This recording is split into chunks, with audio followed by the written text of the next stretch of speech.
দেখো, লক্ষ্মীকে আজ পর্যন্ত কেউ বেঁধে রাখতে পারেনি। লক্ষ্মী তো হলো চঞ্চল, তার জন্য লক্ষ্মীকে তুমি যত সৎ কাজে লাগাবে ততই তোমার বৃদ্ধি হবে। কিসের? যশ, ঐশ্বর্য। সে যদি সেখানে পাঠে যদি 1 লাখ না 2 লাখ দিতে পারতো, যার 50 লাখ গেছে নিশ্চয়ই তার কাছে ছিল, তবেই তো গেছে।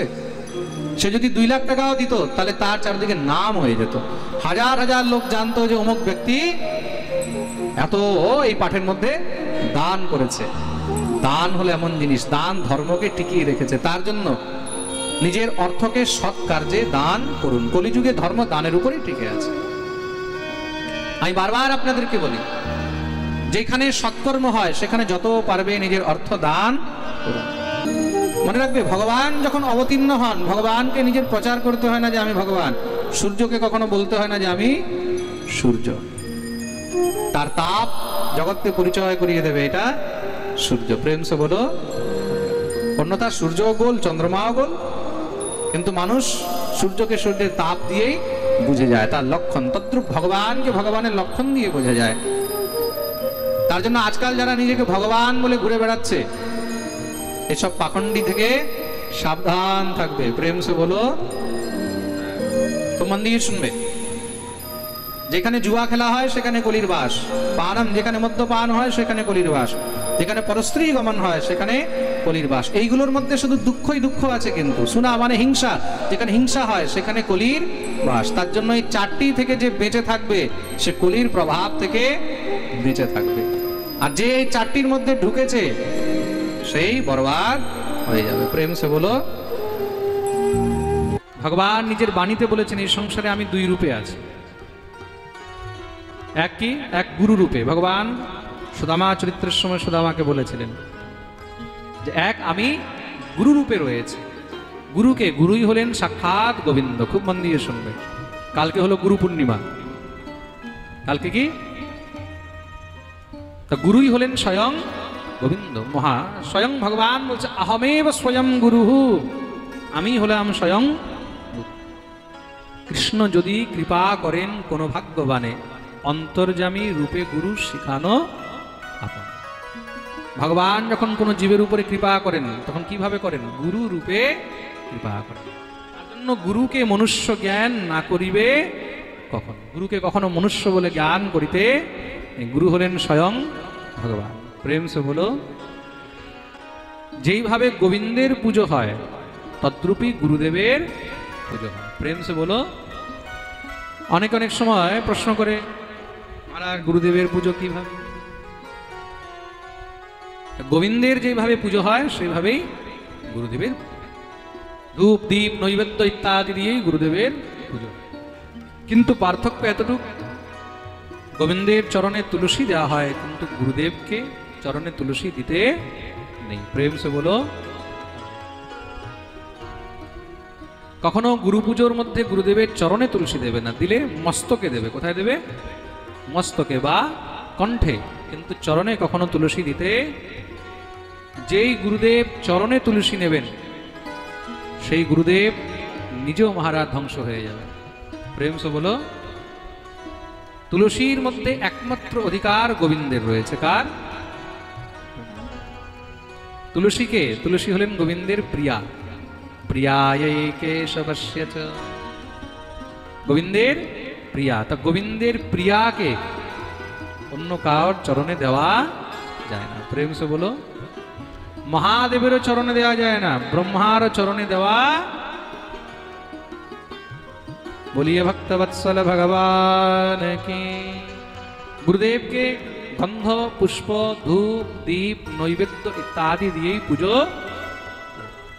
গুরু পূর্ণিমায় গুরুদেবকে পুজো ইত্যাদি করে তৎপশ্চাৎই কিছু গ্রহণ করা উচিত। গুরুদেবকে পুজো করে তৎপশ্চাৎ গুরুদেবকে ভোগ ইত্যাদি নিবেদন করে, সম্মুখে যদি গুরুদেব আছেন, সামনে যদি গুরুদেব আছেন, যতক্ষণ পর্যন্ত গুরুদেব নিজে কিছু গ্রহণ করেননি, গুরু প্রসাদ পেলে না, ততক্ষণ পর্যন্ত নিজেও কিছু খেতে নেই।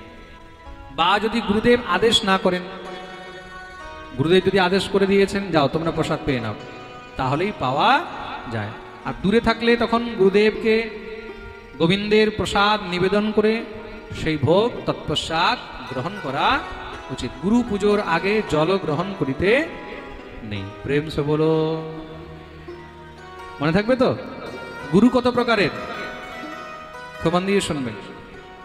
শাস্ত্রের মধ্যে ভগবান নিজে বলেছেন গুরু 3 প্রকারের। কত প্রকারের? 3 প্রকারের। প্রথম হলো পিতা গুরু। প্রথমকে জোরে বলুন, পিতা গুরু। দ্বিতীয় হলেন দীক্ষা গুরু, আর তৃতীয় হলেন শিক্ষা গুরু।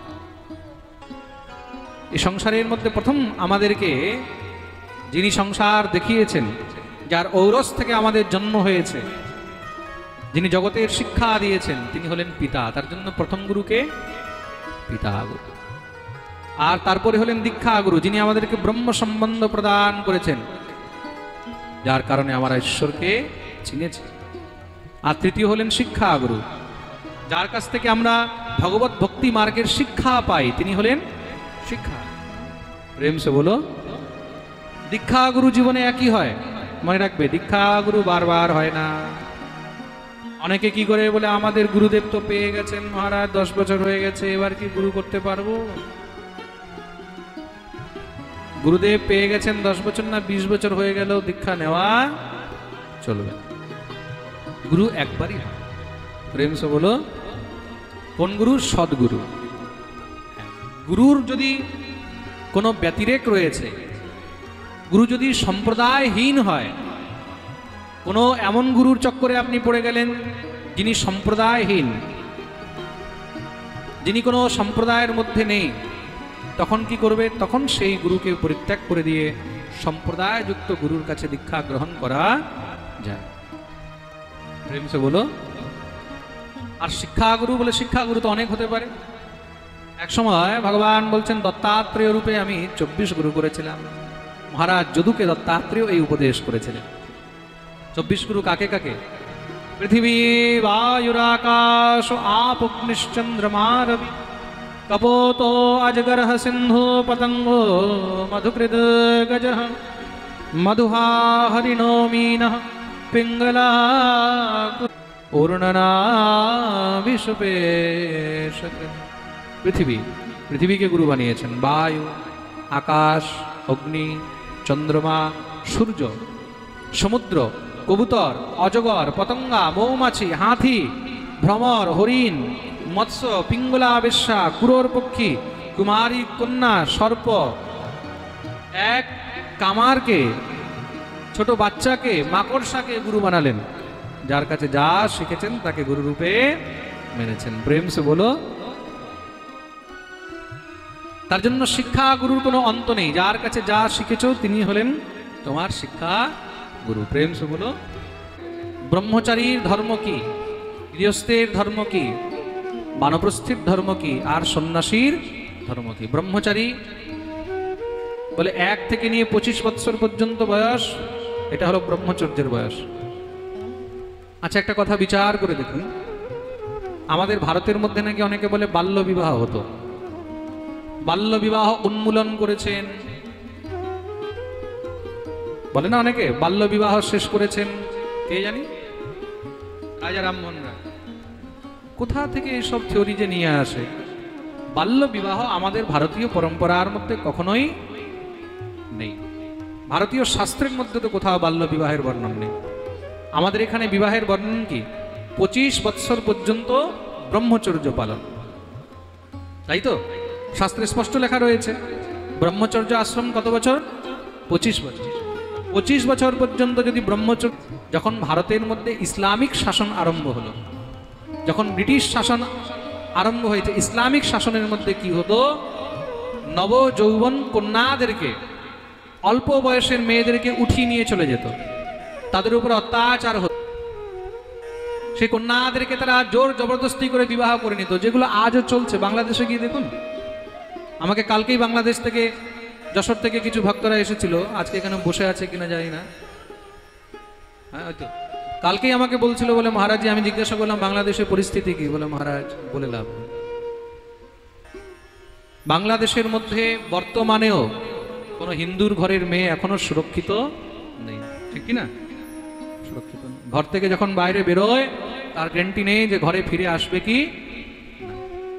কখন উঠিয়ে নিয়ে তার উপর অত্যাচার করবে, কখন তাকে নিয়ে গিয়ে বিবাহ করে নেবে, আর প্রতিবাদ করারও সেখানে তোমার কাছে কোনো জায়গা। কার সামনে প্রতিবাদ করবে? পাকিস্তানে গিয়ে দেখো, বিচার করে দেখুন তো, যেই সময় ইসলামিক শাসন ছিল সেই সময় কতটা অত্যাচার হয়েছে। সেই কারণে অল্প বয়সেই মেয়েদেরকে বিয়ে দিয়ে দেওয়া। একটা অবিবাহিত মেয়ের উপরে যত তাড়াতাড়ি অত্যাচার হয়, একটা বিবাহিতের উপরে তত তাড়াতাড়ি কেউ হাত রাখে না। তার জন্য তাদের অল্প বয়সেই বিবাহ দিয়ে দেওয়া হতো। এটা ইদানিং রিসেন্টলি ইসলামিক শাসন থেকে, মানে প্রায় 1000 বছর থেকে এগুলো শুরু হয়েছে। আর পূর্বে আমাদের ভারতের মধ্যে কখনো বাল্য বিবাহ বলতে কোনো জিনিস ছিল না। প্রেম সে বলো, ভগবানকেও যদি কেউ আশীর্বাদ দিতে পারে এমন সামর্থ্য কার মধ্যে রয়েছে, সে হলো ব্রাহ্মণ। প্রেম সে বলো, একমাত্র ব্রাহ্মণের মধ্যেই সেই সামর্থ্য। অনেকে ভাবে ব্রাহ্মণ হয়ে কি আর হয়, ব্রাহ্মণের মধ্যে সেই সামর্থ্য আছে। যেই জীব ব্রাহ্মণকে অবহেলা করে ভগবানও তার বিমুখ হয়ে যায়। প্রেম সে বলো, জীবনে কখনো কোনো সাধুকে অবহেলা করতে নেই, দেবতাদেরকে অবহেলা করতে নেই, বেদ শাস্ত্রকে অবহেলা করতে নেই, বিপ্র ব্রাহ্মণকে অবহেলা করতে নেই, গাভী গোমাতাকে অবহেলা করতে নেই।